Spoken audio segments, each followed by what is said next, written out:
Kami sangat percaya Engkau selalu membuka jalan hidup kami ketika hidup kami ada di dalam jalan-Mu ya Tuhan. Engkau ampuni kami kalau seringkali kami mengikuti jalan pemikiran, keinginan dan hati kami sendiri, sehingga kami tidak menemukan Tuhan, tidak menemukan jalan itu, dan akhirnya kami tersesat. Tapi pujian dan firman-Mu sebentar yang akan diberitakan boleh menolong setiap kami untuk semakin memahami rencana kehendak Tuhan dalam hidup kami untuk kami lakukan. Terima kasih Tuhan. Persiapkanlah diri kami, tenangkan, teduhkan, konsentrasikan hati pikiran kami untuk ditaburi dengan kebenaran firman-Mu, agar kami duduk tenang untuk menyambut kebenaran firman-Mu. Berbicaralah kepada setiap kami ya Tuhan, dan kami boleh siap mendengarkannya. Pakai hamba-Mu menjadi saluran berkat, biar Tuhan sendiri yang berbicara kepada setiap kami. Dalam nama Tuhan Yesus kami sambut firman Tuhan. Haleluya. Amin. Silakan duduk Bapak Ibu Saudara yang dikasihi oleh Tuhan. Selamat pagi. Ya, puji Tuhan. Pada pagi hari ini kita akan merenungkan satu bagian firman Tuhan di dalam kitab Mazmur pasal 118 ayat yang pertama. Satu ayat kita renungkan, saudara. Saya beri tema yaitu experience the good and beautiful God. Mengalami apa saudara? Tuhan yang baik dan Tuhan yang indah. Mengalami Tuhan yang baik dan Tuhan yang indah. Bukankah kita selalu waktu menyanyikan Tuhan baik, Allah itu baik, ekspresi saudara bagaimana? WL, Linda. Biasanya kalau ketika Tuhan itu baik, langsung angkat apa saudara? Jempol tangannya ya. Jempol tangan dan jempol kaki mungkin saudara. Karena Tuhan itu terlalu baik. Tuhan itu sangat baik Bapak Ibu Saudara. Nah, coba kita lihat di dalam Mazmur 118 ayat yang pertama. Sama-sama 2-3. Bersyukurlah kepada Tuhan sebab Ia baik, bahwasanya untuk selama-lamanya kasih setia Tuhan. Nah Bapak Ibu, ini bukan sekedar ucapan mulut, ucapan bibir kita, tapi sekali lagi pemazmur mau mengajak kita semua umat Tuhan untuk mengalami, gitu ya, mengalami kebaikan dan keindahan Tuhan. Nah Bapak Ibu, ini muncul di dalam kitab Esra. Nah ini ya konteks sejarahnya, kalau saudara lihat Esra pasal 3 ayat 10 sampai dengan ayat yang ke-13. Oke, saya bacakan, Bapak Ibu perhatikan ya. Pada waktu dasar bait suci Tuhan diletakkan oleh tukang-tukang bangunan, maka tampillah para imam dengan memakai pakaian jabatan dan membawa nafiri, dan orang-orang Lewi Bani Asaf dengan membawa ceracap untuk memuji-muji Tuhan menurut petunjuk Daud Raja Israel. Nah, Mazmur 118 tadi ditulis oleh Daud, saudara. Nah, kemudian ayat 11, secara berbalas-balasan mereka menyanyikan bagi Tuhan nyanyian pujian dan syukur sama-sama, sebab Ia baik, bahwasanya untuk selama-lamanya kasih setianya kepada Israel. Dan seluruh umat bersorak-sorai dengan nyaring sambil memuji-muji Tuhan oleh karena dasar rumah Tuhan telah diletakkan. 12-13. Tetapi banyak di antara para imam, orang-orang Lewi dan kepala-kepala kaum keluarga, orang tua-tua yang pernah melihat rumah yang dahulu, maksudnya rumah Tuhan, bait suci, menangis dengan suara nyaring ketika perletakan dasar rumah ini dilakukan di depan mata mereka. Sedang banyak orang bersorak-sorai dengan suara nyaring karena kegirangan. Orang tidak dapat lagi membedakan mana bunyi sorak-sorai kegirangan dan mana bunyi tangis rakyat, karena rakyat bersorak-sorai dengan suara nyaring sehingga bunyinya kedengaran sampai jauh. Bapak Ibu bisa membayangkan menangis sukacita dengan menangis duka cita bersamaan. Gimana kira-kira? Bapak Ibu pernah mengalami itu enggak? Kesedihan saat ini dan di waktu yang sama senang. Kira-kira kapan itu terjadi Bapak Ibu? Kapan kesedihan dan sukacita terjadi bersama-sama? Kapan? Pernah? Oh, nggak pernah ya Bapak Ibu? Silakan ke Adiasa. Kalau saya menyampaikan atau memimpin saudara-saudara tutup peti, penghiburan, kemudian pemberangkatan, pemakaman, saya selalu berkata apa? Hari ini sukacita dan duka cita terjadi bersama-sama. Loh, kok bisa? Bisa. Duka cita bagi siapa? Keluarga yang ditinggalkan. Betul? Menangis kan? Suami meninggal, istri, anak-anak menangis gitu ya. Lalu anak meninggal, orang tua menangis, saudara juga menangis. Tetapi di saat yang sama, sukacitanya dialami oleh siapa? Orang yang meninggal di dalam Kristus. Kenapa? Karena saat itu juga mereka sudah bersama dengan Tuhan selama-lamanya. Nah, jadi sukacita dan duka cita itu bersamaan ketika kita pergi ke rumah duka. Yang tidak mengalami duka cita dan sukacita, Pak, ya orang yang datang itu, saudara. Gitu ya. Nah, Bapak Ibu perhatikan di kitab Esra, ini kan ceritanya apa tadi? Kenapa umat Tuhan menangis? Karena bait sucinya hancur. Yang dibangun Salomo dengan segala kemegahannya, itu bait suci yang pertama ya, saudara. Itu hancur. Kenapa? Karena setelah Salomo di masa tua memelihara banyak perempuan asing, mencondongkan hatinya untuk penyembahan berhala, kemudian anak-anaknya berkelahi, kerajaannya pecah. Ya, dua, kerajaan utara, kerajaan selatan, Israel dengan Yehuda. Lalu karena mereka tidak taat, saudara, Tuhan menghukum mereka. Yang Israel dibuang jauh ke Asyur, dan Alkitab berkata tanpa sisa, habis lenyap. Tapi yang selatan, dua suku itu dibuang ke Babel. Nah, ketika mereka dibuang, bait sucinya ini hancur, saudara. Ya, bait sucinya itu hancur. Nah, kenapa ketika keluar dari Babel? Nah, kalau Bapak Ibu baca mulai ayat yang pertama, pasal pertama, itu Raja Kafir, Raja Kores, Raja Persia diizinkan Tuhan untuk apa? Membebaskan umat Tuhan keluar dari Babel dan mendirikan bait suci. Bapak Ibu, gitu ya. Bait suci yang kedua didirikan, dibangun kembali. Nah, orang-orang itu, saudara, generasi yang sudah tua itu ya, menangis. Bait sucinya hancur, runtuh. Ya, sama yang terjadi sekarang. Kalau ada rumah Tuhan yang dihancurkan, sedih ya saudara ya. Diganggu, dirusulusi, dibubarkan, wah sedih sekali saudara. Tetapi lihat, generasi yang berikutnya mereka bersukacita. Kenapa bersukacita? Karena dasar bait suci sudah diletakkan untuk dibangun kembali. Nah, Bapak Ibu, kita merenungkan apa di sini? Ketika umat Tuhan tidak ada rumah Tuhan, tidak ada bait suci, senang apa sedih?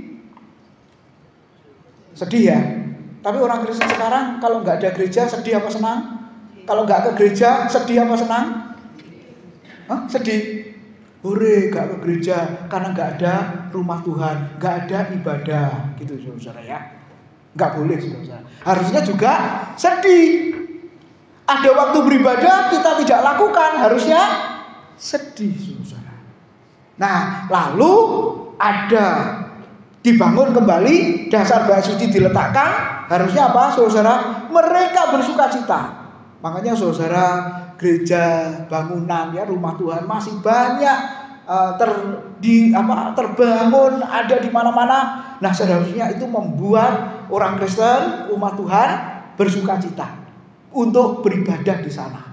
Tapi yang terjadi sulit ya, saudara. Yang tahu ini hati gembala, saudara. Ya, yang tahu itu hati gembala. Iya, semalam itu nggak datang, itu datang, minggu depan itu nggak datang, yang ini datang. Kira-kira kalau yang datang gantian itu rasanya gimana? Bapak Ibu sebagai jemaat pernah nggak merasakan hati gembala? Gak peduli Pak, bisa datang ya datang, enggak ya enggak, gitu saudara. Itu sedih loh. Saya itu merasakan, seperti hari ini saya tidak hadir gitu ya di ibadah. Nanti saya tanya, yang datang semua datang kah? Atau siapa yang nggak datang? Gitu saudara. Lalu mereka jawab, ini nggak datang Pak, ini nggak datang Pak, ini nggak datang Pak. Waduh, saya sedih saudara. Kenapa nggak datang kok ngajak-ngajak dan janjian gitu loh saudara. Nah, harusnya sedih ya. Nah, saya mengajak kepada Bapak Ibu Saudara, ketika dasar bait suci didirikan, rumah Tuhan sudah didirikan, harusnya umat Tuhan bersukacita, harusnya umat Tuhan bersyukur, bahkan mengatakan apa tadi saudara? Bersyukurlah kepada Tuhan sebab Dia baik, bahwasanya untuk selama-lamanya kasih setianya. Nah, slide berikutnya, ternyata mengucap syukur 1 Tesalonika 5:18 itu dikatakan apa? Itu adalah kehendak Allah. Ya, mengucap syukurlah dalam segala hal, sebab itulah yang dikehendaki Allah di dalam Kristus Yesus bagi kamu. Jadi Bapak Ibu, umat Tuhan sudah mengalami kebaikan Tuhan, yaitu apa? Dasar bait suci sudah diletakkan. Dan sebentar lagi, memang zaman Esra, Nehemia, Hagai, Zakaria, Maleaki itu sejaman untuk mendirikan bait suci yang kedua. Ya, nah kemudian masa perjanjian baru direnovasi oleh Herodes dengan bangunan material yang baik juga, sehingga para murid heran. Yang dari desa, saudara, ketika ke Yerusalem, ke kota, mereka bingung dan berkata apa? Aduh, ini batu-batunya bukan seperti batu bata, lalu batu ringan yang kecil-kecil begitu Bapak Ibu. Itu ukuran batunya itu besar-besar Bapak Ibu, 2 meter kali berapa gitu loh. Bisa bayangkan ya saudara-saudara. Itu bangunnya pasti cepat karena batunya besar-besar gitu ya saudara. Saya tadi lewat Mer ada ruko baru itu ya saudara. Oh makanya bangun ruko itu cepat, ada berapa unit. Karena pakai apa? Batu ringan yang besar-besar itu.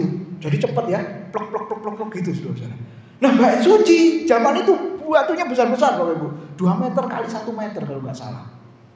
Ayo bisa bayangkan ngangkutnya pakai apa? Ya pakai alat berat ya. Zaman itu kan nggak ada ya tenaga orang berapa banyak untuk diangkut, dinaikkan Bapak Ibu. Nah ketika para murid kagum, guru lihatlah bangunan bait suci itu indah sekali.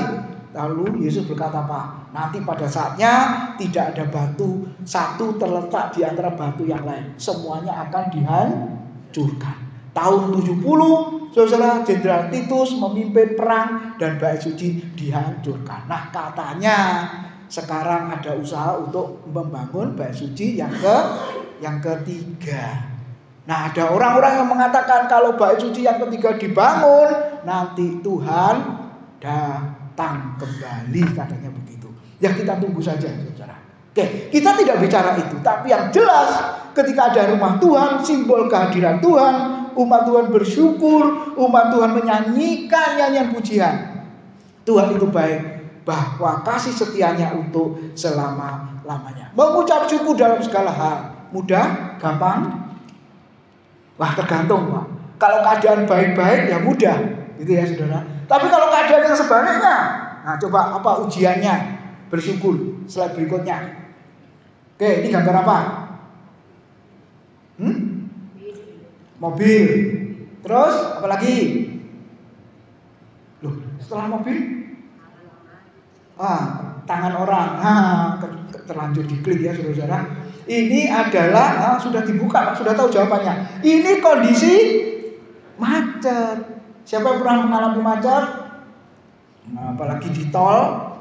Kalau di jalan biasa macet bisa putar balik atau bisa lewat jalan tikus gitu ya.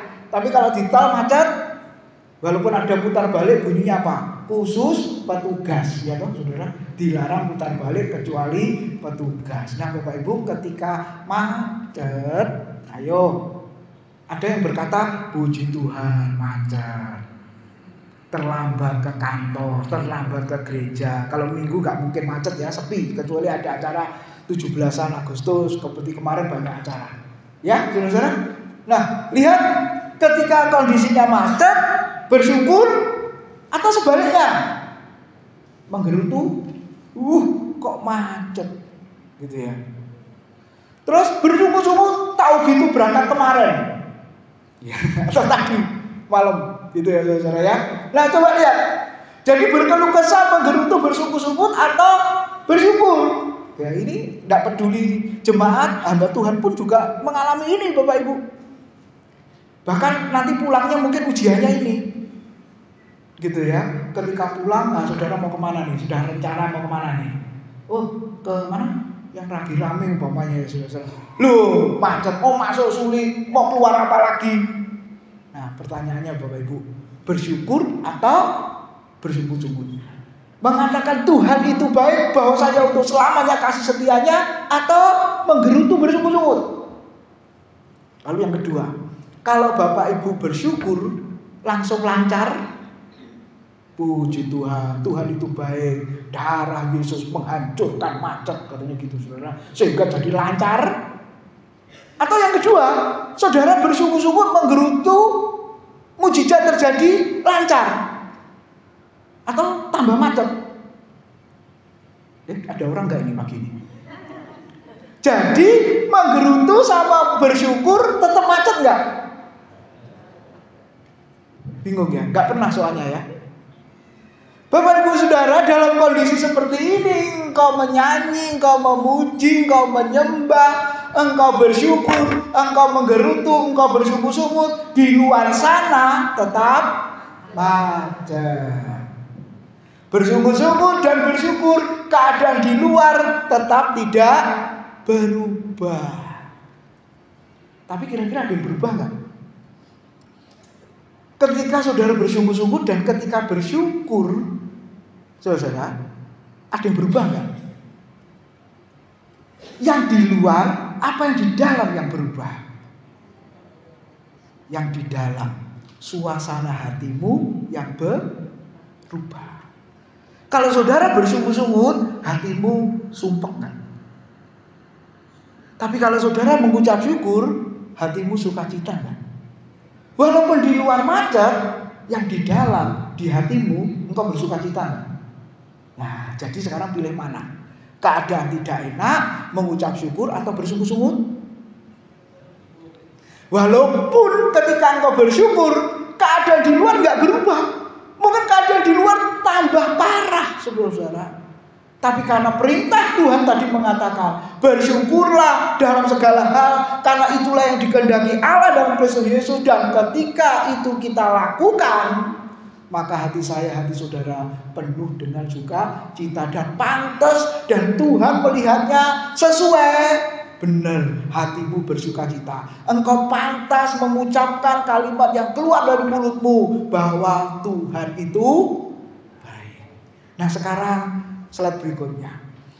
Standarnya baik itu apa? Kapan saudara mengatakan suamiku baik, istriku baik, anakku baik, menantuku baik, cucuku baik, ponakanku baik, bosku baik, karyawanku baik? Kapan? Ukurannya saudara disebut baik itu apa? Apakah ada di antara saudara yang sering ngajak makan dan jalan-jalan? Nah, yang diajak makan, diajak jalan-jalan, mengatakan orang yang ngajak itu, iya pasti saudara. Apalagi sudah lagi diajak ke Grand City Mall ya. Ada apa di sana? Nggak tahu juga. Oh rohani sekali, saudara nggak pernah jalan-jalan ya. Ada pekan apa itu? BRJ. Makanan, macam-macam rame. Nggak tahu nanti lihat orang apa lihat makanan di sana, saudara ya. Yang jelas rame, apalagi hari Minggu. Nah Bapak Ibu, yang ngajak itu pasti kita menilai dia baik. Tapi coba kalau sebaliknya, saudara, dia sudah nggak pernah ngajak lagi, kita mengatakan apa? Waduh, jadi pelit dia ya, gitu kan? Oh dia jadi nggak baik. Ya kenapa saudara? Karena nggak pernah ngajak lagi jalan atau ya ngajak makan. Nah Bapak Ibu, kami ini punya tetangga-tetangga yang baik. Ya, yang satu ada pohon mangga, tapi ini sekarang sudah ditebang semua pohonnya. Gara-gara jalan dinaikkan, lalu gotnya juga diganti Yudit itu, jadi pohonnya yang mengganggu itu tebang semua. Tapi ketika pohon mangga masih ada beberapa tahun itu, tetangga saya itu baik sekali. Apa buktinya baik? Nah, setiap panen mangganya itu selalu tidak ngomong. Dodop itu juga nggak langsung dicantolkan di pagar. Nah, kita tahu dua tetangga di sana itu, oh ini mangganya ini, yang satu mangganya ini. Baik karena setiap tahun beri mangga. Tapi kalau ya sekarang sudah nggak ada ya, tetangganya juga sudah pergi, pindah, pohon mangganya juga ditebang. Ayo, berani saya mengatakan nggak baik, pohon mangganya sudah nggak ada. Kalau seandainya mangganya tetap ada, lalu dia nggak ngasih lagi, saya mengatakan apa? Pelit, makanan sendiri biar perutmu sakit, masa begitu saudara? beli di pasar kan banyak, ya. Nah, yang sebelah lagi ketika dia baru datang, saudara kasih kue. Pak, kenalan ya, namanya siapa? Saya memperkenalkan diri, bawa kue. Saya mengatakan apa? Dia baik. Tapi yang barusan kemarin kenalan ya enggak, apalagi ngasih roti ya enggak, saudara. Saya mengatakan apa? Wah, enggak baik gitu ya, saudara. Nah, jadi manusia menilai baik tidak itu bergantung apa? Pemberian bergantung apa? Menguntungkan saya apa tidak? Kalau menguntungkan banyak, memberi banyak, dia mengatakan orang itu sangat baik. Tapi kalau memberi sedikit dan kita menikmati sedikit, waduh, memang baik tapi nggak terlalu baik dia. Karena ada unsur pelit plus meditnya, betul. Jadi manusia itu kadang baik, kadang tidak baik. Ketika tidak memberi, tidak menguntungkan, saudara, maka orang menilai dia jadi nggak baik. Padahal dulu baik sekali, tapi sekarang dia tidak baik. Jadi kadang-kadang manusia on, kadang-kadang off. Kadang-kadang baik, kadang-kadang tidak baik. Baiknya sedikit, jeleknya banyak. Betul, saudara? Bahkan orang menilai dengan cepat. Pemberiannya sangat banyak ketika kita melihat sedikit tidak menguntungkan kita langsung menilai apa? Dia pelit plus medit. Nah, secara umum ngomong seperti itu. Secara keseluruhan kita ngomong begitu. Kenapa, saudara? Karena memang pada dasarnya tidak ada seorang pun yang baik, kata Alkitab. Betul, saudara? Roma pasal 3 kalau Bapak Ibu baca, tidak ada sedikit pun dalam diri manusia yang baik. Kalau ada yang baik, itu penilaian manusia. Dan kalau dikatakan baik, penilaian satu dengan yang lain, itu pasti berbeda. Betul, saudara? Pikirannya nggak ada yang baik, hatinya nggak ada yang baik, kerongkongannya nggak ada yang baik, mulutnya nggak ada yang baik. Tidak ada sesuatu pun yang baik. Nah, itu manusia. Ketika manusia disebut baik, ada pamrihnya. Ketika manusia disebut baik, pengen dinilai baik, pengen diakui baik. Pengen apa, saudara? Diterima baik. Nah, itulah ciri khas dari manusia yang disebut baik. Tapi pada dasarnya Tuhan berkata tidak ada seorang pun yang baik dan benar. Lalu bagaimana dengan Allah yang baik? Bapak Ibu, apa bedanya manusia dengan Allah? Walaupun disebut sama-sama baik, itu gambar orang memberi pertolongan. Betul, saudara? Yang dibawa dalam keadaan terpuruk gitu ya, dalam keadaan menderita, dalam keadaan jatuh yang sangat dalam. Kemudian ketika ada yang menolong, kemudian diangkat, maka yang di bawah berkata, kamu baik ya, coba kalau nggak ada kamu, gitu ya, tidak tahu keadaanku, tidak tahu hidupku seperti apa. Betul, saudara? Jadi bagaimana dengan Allah yang baik? Apakah bergantung dari luar dirinya? Tidak. Ya, kenapa tidak? Kalau manusia dinilai baik, tergantung dia memberi apa tidak. Tapi kalau Allah disebut Allah yang baik, Bapak Ibu, tidak tergantung di luar dirinya. Nah, seharusnya umatnya, anak-anaknya, itu harusnya berkatanya begini. Ketika doanya juga belum dijawab, ketika keinginan kerinduannya juga belum terkabulkan, Bapak Ibu, sakitnya juga belum disembuhkan, orang Kristen ini harus berkata, Tuhan tetap baik ya. Nah, tetap baik kan, saudara? Tuhan tetap baik. Kenapa? Karena Tuhan yang baik itu tidak dipengaruhi oleh faktor di luar dirinya. Kenapa? Karena dia itu adalah Allah yang baik. Naturnya itu tetap baik. Kalau natur saya dan saudara manusia, baiknya ada pamrihnya. Nah, itu bedanya. Nah, sekarang kita lihat slide berikutnya.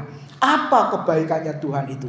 Ternyata disebut tadi apa? Bahwasanya untuk selama-lamanya kasih setianya. Bapak Ibu pikir, Bapak Ibu renungkan. Kasih setianya untuk selamanya. Bapak Ibu, berarti pernah kita alami, terus selamanya kita alami. Kapan saudara pertama kali mengalami kasih setianya? Kapan kira-kira? Pernah merasakan itu? Pernah mengalami kasih setia Tuhan di awal, dan kasih setia Tuhan itu akhirnya selamanya terus kita nikmati? Mungkin ada di antara saudara yang berkata, gak pernah ya Pak, aku Pak.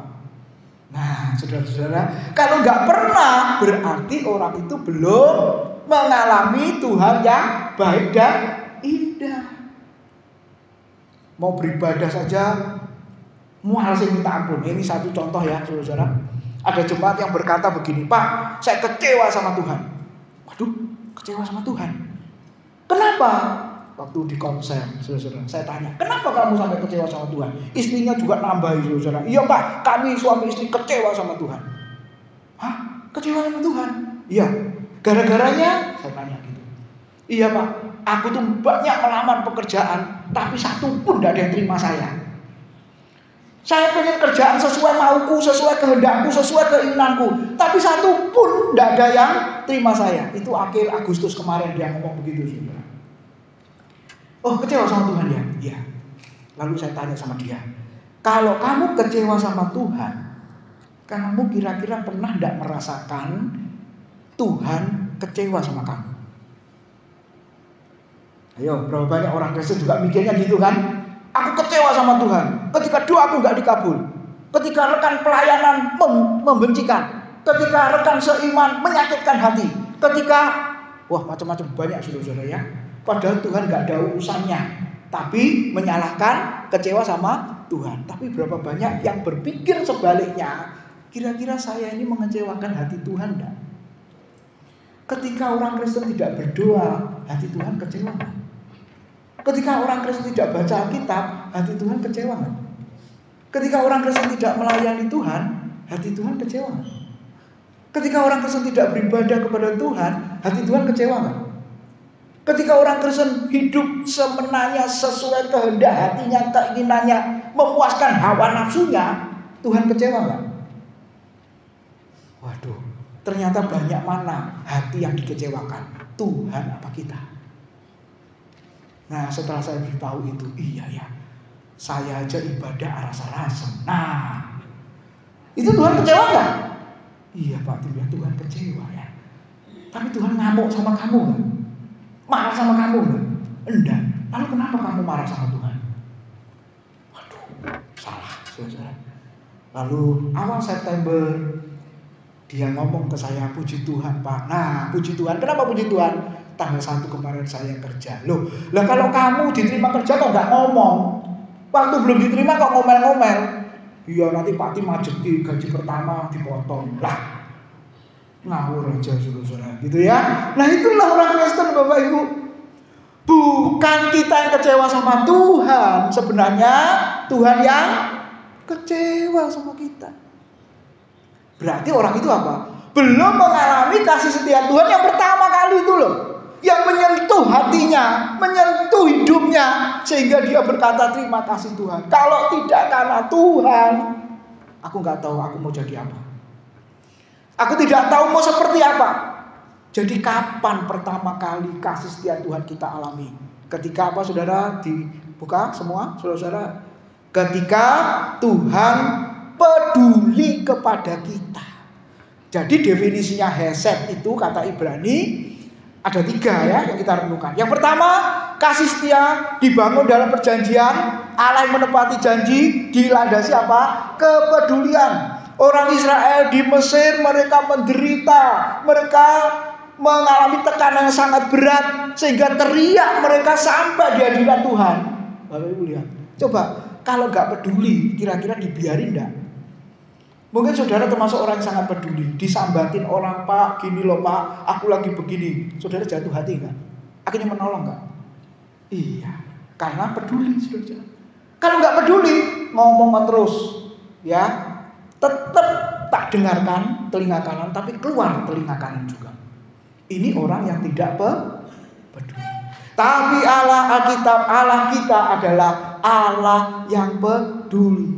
Ketika orang Israel mengerang kesakitan, menderita, diperbudak di negeri Mesir, Allah mendengar dan ingat perjanjiannya kepada Abraham, Ishak dan Yakub. Nah itu kata Alkitab saudara. Nah kalau kita lihat di dalam perjanjian baru, Matius 9 ayat 36 dikatakan apa? Tergeraklah hati Yesus oleh belas kasihan, compassion. Apa artinya tergerak oleh belas kasihan? Menolong orang orangnya tidak tahu siapa yang menolong. Bahkan orang menolong ini juga tidak tahu siapa yang ditolong. Gitu ya, saudara. Nah, ini kutipan dari Pendeta Stephen Tong sebenarnya. Jadi yang menolong tidak tahu siapa yang ditolong, lalu siapa yang ditolong tidak tahu siapa yang menolong. Bisa begitu, saudara? Nah, itu artinya compassion. Itu artinya berbelas kasihan. Tapi yang terjadi kan sebaliknya, Bapak Ibu. Siapa yang nolong? Aku. Terus yang ditolong, siapa yang nolong? Bapak itu. Nah, itu bukan belas kasihan sebenarnya. Bapak Ibu Saudara, kenapa Yesus peduli? Kenapa Allah itu peduli? Karena mereka dikatakan apa? Domba yang tersesat, yang terhilang, bahkan dikatakan apa? Domba yang tanpa gembala. Bapak Ibu Saudara, ketika pertama kali kita mengalami kasih setia Tuhan, ketika saya dan saudara itu tersesat, ketika saya dan saudara itu terhilang, ketika saya dan saudara itu jauh dari hadirat Tuhan. Tapi ketika Tuhan datang bagaikan seorang gembala yang sangat baik, kemudian mencari yang terhilang, bahkan sampai menemukan yang terhilang, itulah kasih setia Tuhan yang pertama kali kita alami. Jadi sudah dialami? Sudah kapan? Ketika saudara percaya Yesus, ketika saudara diselamatkan, ketika sudah ditemukan kembali, yang tadinya tersesat jauh dari Tuhan, gak tahu menuju kemana, bisa jadi menuju ke maut, tapi saudara dikembalikan oleh Tuhan kepada kehidupan. Saudara diangkat menjadi anak-anaknya, saudara terhisap menjadi keluarganya. Itulah Bapak Ibu kasih setia Tuhan yang diberikan kepada kita. Dan kita berkata apa? Kasih setianya itu untuk selama-lamanya. Artinya kasih setia Tuhan bukan hanya kita alami ketika kita orang berdosa lalu diselamatkan. Kita hidup dalam kegelapan kemudian dipindah kepada terang. Kita menuju kepada kematian kemudian kita dipindahkan kepada kehidupan. Bukan hanya itu Bapak Ibu, tapi kasih setia Tuhan yang terus kita alami, bahwasanya untuk selama-lamanya. Ternyata dalam kehidupan sehari-hari pun kita perlu kasih setia Tuhan. Sekarang yang kedua, kenapa kita bersyukur pada Tuhan? Apa yang kita alami? Tuhan yang baik, Tuhan yang indah itu. Ternyata yang kedua apa? Slide berikutnya. Kita mengalami yang namanya belas kasihan Tuhan. Ya, itu arti dari Hesed tadi. Belas kasihan Tuhan yang ditunjukkan Tuhan kepada manusia. Nah, itu yang disebut dengan anugerah. Mazmur 103:4 mengatakan apa? Dia yang menebus hidupmu dari lubang kubur, yang memahkotai engkau dengan kasih setia dan rahmat. Ayat di atasnya mengatakan apa, saudara? Pujilah Tuhan, hai jiwaku, dan jangan lupakan segala kebaikannya.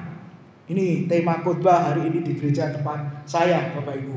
Pujilah Tuhan, hai jiwaku, dan janganlah lupakan segala kebaikannya. Bapak Ibu perhatikan, pemazmur ini benar-benar mengalami Tuhan yang baik, Tuhan yang indah, itu luar biasa. Bukan hanya mulutnya, lidahnya memuji Tuhan, tapi dikatakan apa tadi, saudara? Jiwaku. Waduh, ini lebih dalam, saudara, ya, dari sekedar mulut kita, bibir kita, saudara-saudara. Kalau kita menyanyi memuji dengan mulut bibir, bisa jadi hatinya memuji enggak? Pikirannya memuji enggak, saudara-saudara? Belum tentu. Ya, yang tahu Tuhan sama saudara. Seperti pagi ini tadi pujiannya semangat, sukacita, saudara tadi itu benar-benar memuji segenap jiwa hati atau hanya segenap mulut, segenap lidah, Bapak Ibu. Dan itu sebenarnya bukan yang dikehendaki Tuhan. Yang dikehendaki Tuhan itu adalah memuji dengan segenap hati, jiwa, pikiran. Makanya pemazmur berkata, pujilah Tuhan, hai jiwaku, dan jangan lupakan segala kebaikannya. Apa kebaikannya? Ayat 4, itu ayat 3 ya, ayat 4-nya. Dia yang menebus hidupmu dari lubang kubur. Menebus itu istilah hutang. Punya hutang yang banyak, gak bisa bayar, Bapak Ibu. Kemudian orang yang saudara hutangin itu berkata, sudah, kamu gak usah bayar lagi, kamu gak usah mikir hutangmu tadi. Loh, kenapa nggak boleh mikir, nggak boleh bayar? Karena sudah ada yang membayar. Hatimu gimana? Seneng nggak? Puji Tuhan, besok hutang lagi. Begitu? Ini yang buahnya sudah dilunaskan, lalu besok hutang lagi. Siapa tahu besok dilunaskan. Waduh, ini orang Kristen yang tidak pernah mengalami Tuhan yang baik, Tuhan yang indah. Bapak Ibu Saudara, saya dan saudara punya hutang sangat banyak. Tidak bisa kita bayar dengan apapun. Makanya di perumpamaan tentang pengampunan Matius 18 mengatakan apa? Raja itu tergila oleh belas kasihan sehingga melunaskan semua hutangnya. Gitu ya. Karena engkau memohon kepadaku, makanya aku lunaskan. Siapa yang melunaskan? Siapa yang menebus? Dikatakan kita ada di dalam lubang kubur, bukan keputih, kembang kuning, babat jerawat ya, bukan saudara. Tapi yang disebut lubang kubur di sini adalah kebinasaan. Lihat, angkat tangan, saudara. Itu udah mau tenggelam itu. Coba, semakin dia banyak bergerak, kemana dia? Bisa terbebas, bisa keluar dari air laut, dari lumpur, Bapak Ibu keluar bisa, malah sebaliknya semakin tenggelam. Dengan usaha, kekuatan, kemampuan diri sendiri untuk menyelamatkan diri, nggak mungkin. Dia akan terus tenggelam karena kuasa dosa menghisap sampai kepada kematian atau kebinasaan. Tetapi kasih setia Tuhan yang disebut bahwasanya untuk selama-lamanya, yaitu apa saudara? Ada tangan di luar tangan kita yang tenggelam tadi, yang memegang, mengangkat, dan memindahkan kita. Tangan siapa itu? Tangan Tuhan. Tangan Tuhan yang memegang tanganku, tanganmu, mengangkat dan memindahkan dari lumpur kebinasaan. Dosa kita, saudara, yang membayar bukan kita. Karena kita tidak sanggup membayarnya. Dosa kita dibayar oleh orang lain. Siapa yang bayar itu? Tuhan Yesus Kristus dengan kematiannya di atas kayu salib. Kalau begitu mau hutang lagi? Bersyukur, menangis, bertekuk lutut di hadapannya. Terima kasih kau sudah melunasi hutang dosaku, sudah mengampuni dosaku. Oleh sebab itu aku tidak mau berbuat dosa lagi. Tapi celakanya orang Kristen yang sebaliknya ya, seolah-olah dia hutang lagi, hutang lagi, hutang lagi, dengan mudahnya hutang terus. Karena banyak pinjol loh saudara-saudara. Gampang sekali. Orang seperti ini tidak pernah mengalami yang namanya kebaikan Tuhan. Lalu yang ketiga, yang terakhir, apa artinya kasih setia Tuhan yang kita alami selama-lamanya? Nah ini Bapak Ibu, coba. Ternyata kebaikan, cinta kasih Tuhan yang setia yang ditunjukkan dalam tindakan. Tindakan apa saudara? Bapa mengutus anaknya ke dalam dunia ini. Bapak Ibu, ketika orang itu berdosa, siapa yang harus menyelesaikan? Siapa yang bisa menyelesaikan? Siapa yang bisa membawa umat Tuhan yang jahat dan berdosa kembali kepada Tuhan? Apakah dengan perbuatan baiknya? Apakah dengan usahanya? Bapak Ibu, Alkitab berkata tidak bisa. Makanya harus ada manusia yang tidak berdosa, yang tidak ada cacat celah. Bahkan Petrus mengutip Yesaya, tipu daya tidak ada di dalam mulutnya. Waduh, ini benar-benar bersih loh saudara. Ya, nggak boleh berpikir punya dosa sedikit kok. Boleh bohong, boleh, asal untuk kebaikan. Nggak ada. Alkitab tidak mengajar seperti itu saudara. Alkitab hanya mengajar, dikatakan apa? Lihat Kristus yang sudah dikutus oleh Bapa. Bapak Ibu Saudara, tipu daya tidak ada di dalam mulutnya. Jadi benar-benar orang yang suci, yang kudus, yang bersih, yang benar, yang hanya bisa menolong orang yang najis, yang kotor, yang tidak benar. Makanya dia disebut juru selamat. Kenapa disebut juru selamat? Karena dia memiliki keselamatan itu. juru kunci karena dia yang pegang kunci, betul. Ayo panggil yang pegang kunci. Kalau saudara mau masuk rumah pintu tertutup, ini siapa sih pegang kunci? Ya bahasa lainnya apa? Siapa juru kuncinya, kan gitu saudara. Nah sekarang sama. Siapa yang menyelamatkan kita dari murka Allah? Kalau sama-sama orang berdosa, gak mungkin bisa. Tapi yang harus menyelamatkan orang berdosa adalah orang yang tanpa dosa. Makanya saudara-saudara, Bapa harus mengutus anaknya. Bapa tidak mengutus malaikat, Bapa tidak mengutus para nabi, Bapa tidak mengutus para rasul, Bapa tidak mengutus tokoh-tokoh, tidak saudara-saudara, tapi dia mengutus anaknya sendiri yang tanpa dosa. Jadi Bapak Ibu, inilah kasih setia Tuhan. Dan slide terakhir, apa bukti kebaikan Tuhan? Filipi 2 ayat yang ke-8 dikatakan apa sama-sama? Dan dalam keadaan sebagai manusia, ia telah merendahkan dirinya dan taat sampai mati, bahkan sampai mati di atas kayu salib. Jadi kita mengalami kebaikan dan keindahan Tuhan bukan apa saudara? Berkat-berkat yang menguntungkan kita secara jasmani. Kelaparan jadi makan kenyang, gak punya apa-apa jadi punya apa-apa. Bukan itu sebenarnya. Seringkali kesaksian orang Kristen kan begitu toh. Tuhan itu baik, aku punya pergumulan, Tuhan beri jalan keluar. Enak sekali saudara. Lalu orang Kristen yang lain yang tidak pernah mengalami itu mengatakan apa? Waduh, Tuhan pilih kasih ya. Tuhan itu baik sama kamu, gak baik sama aku. Benar saudara. Tapi sebenarnya bukti kebaikan Tuhan itu bukan diukur dari, kembali di awal tadi, yang menguntungkan kita apa tidak.